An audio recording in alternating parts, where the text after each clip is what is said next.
Good afternoon साथीहरू। ल यहाँ हेर्नुहोस् है साथीहरू, आज चाहिँ म यहाँ मेरो धुप्पीको है पाइन ट्रीको मैले एउटा मुडे घर बनाउनुको लागि खोपेको थिएँ यसरी। सो त्यसलाई चाहिँ आज म भित्रीबाट अलिक डढाउँदैछु है, भित्र एकदम सफा बनाउनु लागि, क्लियर बनाउनु लागि, डल्लो बनाउनु लागि। सो सबैजनाले है सर्वप्रथम त मैले बिकिपिङ स्टार्ट गर्दाखेरि साइन्टिफिक बक्सबाट स्टार्ट गरेको थिएँ। सो साइन्टिफिकमा मेरो राम्रै भइरहेछ, यहाँ तपाईँहरूले देखिरहनु भएको छ, बक्साहरू राम्रैसँगले छ है, राम्रै हुँदैछ।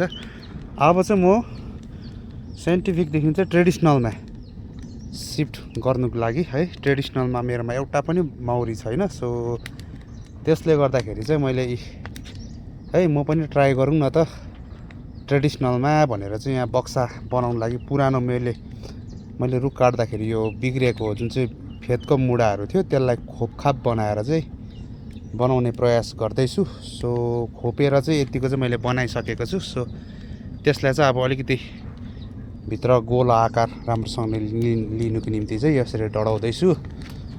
र साथीहरू है भिडियो के कस्तो लाग्छ सो कमेन्ट गर्नु होला, र तपाईँहरूले कस्तो बक्सामा चाहिँ मौरी पाल्नु भएको छ है कमेन्टमा लेख्नु होला।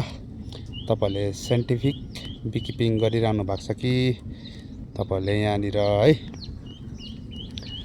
ट्रेडिसनल गर्नुभएको छ, सो कमेन्टमा लेख्नु होला। र यो चाहिँ अब मेरो पहिलो प्रयास हो, किनभने मैलेसँग खोपेघर अहिलेसम्म बनाएको छुइनँ र फर्स्ट टाइम मैले यो खोपेघर बनाउँदैछु है। खोपिसकेको छु, यो फुटेको पनि छ, यसलाई चाहिँ बादमा बान्नुपर्छ। सो भित्र चाहिँ तल्लो चाहिँ राम्रै छ है। सो खोपिसकेको छु र यसलाई चाहिँ अब अलिक मजाले भित्र चिल्लो बनाउनुको लागि चाहिँ मैले यसरी है साथीहरू आगो लगाइरहेको छु। र तपाईँहरूले पनि कमेन्टमा लेख्नु होला तपाईँहरूले कस्तोमा चाहिँ मौरी पालन गर्नुभएको छ साथीभाइहरू है।